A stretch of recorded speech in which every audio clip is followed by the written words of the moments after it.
So why do you think Epstein became almost like I don't know, the central figure for all of this corrupt global elite meta cartel? Well, he's just a microcosm of it, really. But I think is it his own perversion? He became too exposed, I think, especially after his first arrest.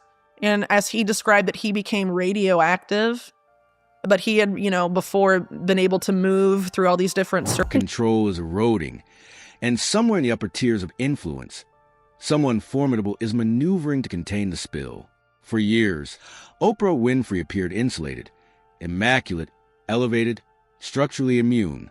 But patterns don't stay buried when the signals start flashing crimson.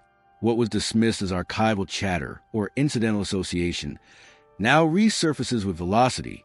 This isn't gossip metastasizing in the dark. It's escalation. A rival voice reemerges without hesitation. A streaming expose continues, circulating unchecked.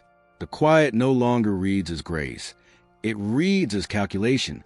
Meanwhile, Sean Combs remains confined, issuing warnings of litigation from behind reinforced walls. A high-profile series on Netflix stays accessible despite protest. 50 Cent reacts publicly with the composure of someone who believes the third act is already scripted. Court documentation shifts. Timelines slide toward May 2028. Allegedly misappropriated footage circulates regardless. Claims of professional blacklisting reappear with fresh oxygen. No formal indictment bears Oprah's name, yet her proximity to the fallout remains statistically persistent. At some point, survival through every detonation stops resembling coincidence and starts resembling architecture. And if the next disclosure lands where insiders whisper it might, reputations long considered fortified could discover that foundations crack louder than headlines. The spotlight constrict around Sean Combs because containment keeps failing. Every maneuver he attempts seems to widen the perimeter instead of sealing it. He is housed in a low-security federal facility in New Jersey, serving a 30-month sentence after sidestepping the most combustible allegations. Yet dozens of civil suits across multiple states remain active, unresolved, and multiplying. On December 2nd, a 4-part series premieres on Netflix regardless of objections. The episodes include backstage recordings his legal team swiftly denounces as misappropriated and unlawful. Within hours, a cease and desist circulates, alleging corporate vendetta and signaling imminent litigation. A spokesperson confirms legal options are under review while a projected release shifts again, now landing in late May 2028. Superficially, it resembles conventional crisis containment, but insiders insist this isn't merely about liability. It's about authorship of the narrative. The platform holds its ground. The footage remains accessible, and individuals once gravitationally tethered to his empire begin resurfacing in discussions they presumed were long concluded. Here the logic fractures. Combs' attorneys characterize the series as a calculated smear, yet Netflix replies with calibrated assurance, stating the material was lawfully secured and unconnected to prior deal talks. They reference previous courtroom victories in comparable disputes. That detail reverberates within industry corridors. It suggests foresight, not improvisation. Executive producer credit goes to 50 Cent born Curtis Jackson. Though he disclaims creative oversight, his involvement alone reframes a conflict as deeply personal. When reports emerge that Combs' sons are developing their own tightly managed series for a rival network in 2026, Jackson posts a brief response that reads less like commentary and more like a signal flare. Those close to the situation murmur, this transcends entertainment. It's about final word authority.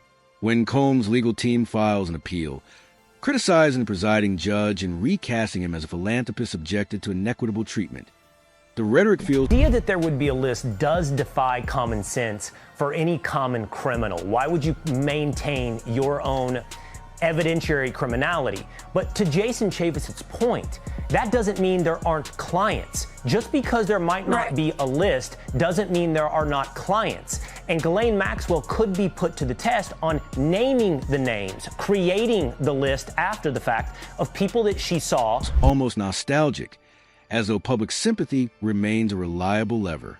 But sympathy isn't accelerating. Silence is. And alongside that silence, a parallel pattern resurfaces. one not directly tethered to Combs' charges, but intimately connected to survivorship and fallout. Each time his name trends, Oprah Winfrey appears in adjacent discourse, not due to indictment, but because of association. Memory has a long half-life in Hollywood. People recall shared stages, endorsements, premieres, alliances that dissolve without visible consequence. Old interviews recirculate. Archival grievances reemerge. Artists revisit moments when access was denied. Comments from 50 Cent years ago about being excluded from a platform due to his music spread anew, reframed not as resentment but as historical footnote. He once described her show as an institutional stamp of legitimacy, one he was permanently barred from receiving. Now the juxtaposition intensifies. One figure is incarcerated, signaling legal retaliation from confinement. Another, once adjacent to the same orbit, remains outwardly untroubled, composed, insulated, seemingly beyond the turbulence. That juxtaposition is precisely what keeps private conversations alive. Oprah Winfrey does not address Sean Combs publicly. She doesn't have to. Yet executives across multiple production companies suggest her quiet reads less like detachment and more like deliberation. It isn't the first instance in which influential men implode while she remains reputationally intact. The convictions of Harvey Weinstein still hover in the periphery of industry discourse, particularly after Seal publicly alleged that Oprah had long-standing awareness of Weinstein's conduct and failed to intervene. Rose McGowan amplified similar criticism, branding Oprah performative and accusing her of shielding a compromised hierarchy. None of these accusations are recent. What changes is the context in which they are replayed. Against fresh turbulence, archive grievances feel newly resonant. Studio insiders quietly debate why certain associations are reframed as incidental, while others are interpreted as enabling. Oprah's past statements of shock following scandal strike detractors as formulaic, especially when contrasted with the intensity of her anything wrong that are suddenly going to be in the spotlight. And that's just a kind of a strange scenario that we're finding ourselves in. As to why they released it, I mean, look, the grand jury materials, I think, were kind of properly protected by a judge who said, no, it's not enough just that the world's really excited and wants to know kind of scurrilous details about Epstein and Maxwell. The judge, I think, properly respected the statutory protections we have. Denunciations in other cases. The issue isn't direct allegation. It's symmetry.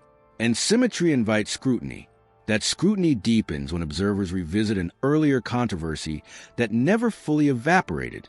In 2007, Oprah inaugurated the Oprah Winfrey Leadership Academy for Girls, a high-profile institution in South Africa designed to empower disadvantaged students. Within a year, a dormitory matron faced multiple charges related to misconduct involving minors.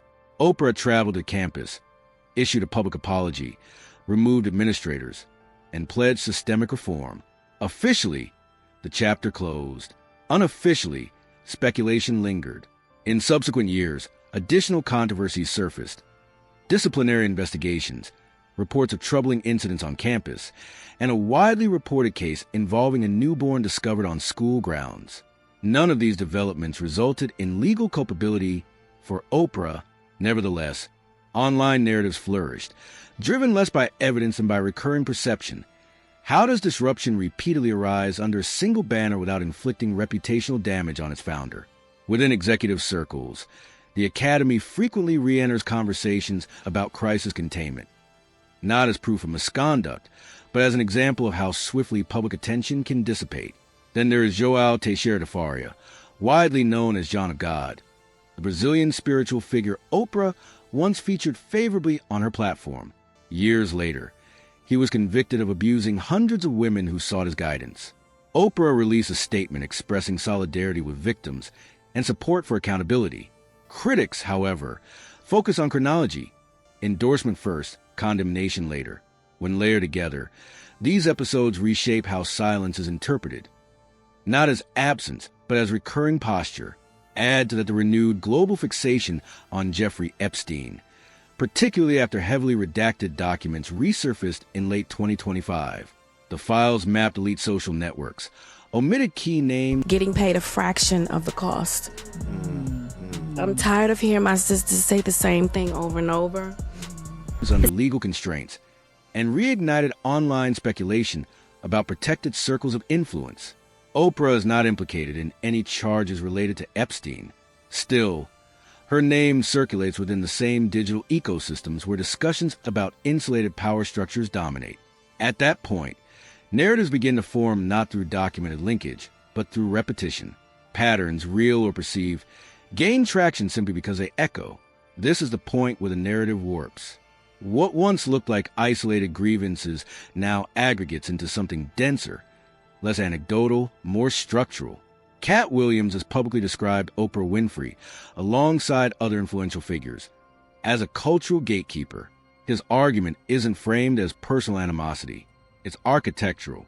He suggests power that operates quietly through access, endorsements, casting approvals, and invisible mechanisms that determine longevity.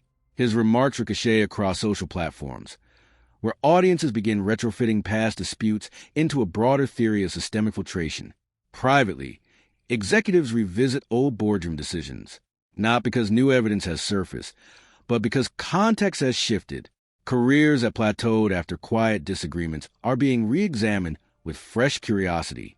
In these circles, the absence of litigation involving Oprah becomes a Rorschach test. To some, it confirms integrity. To others, it signals influence strong enough to prevent escalation.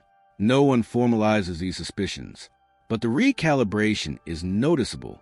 At this stage, the documentary centered on Sean Combs feels less like the epicenter and more like the catalyst.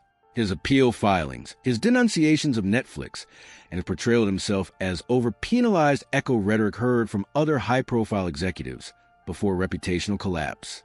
The divergence lies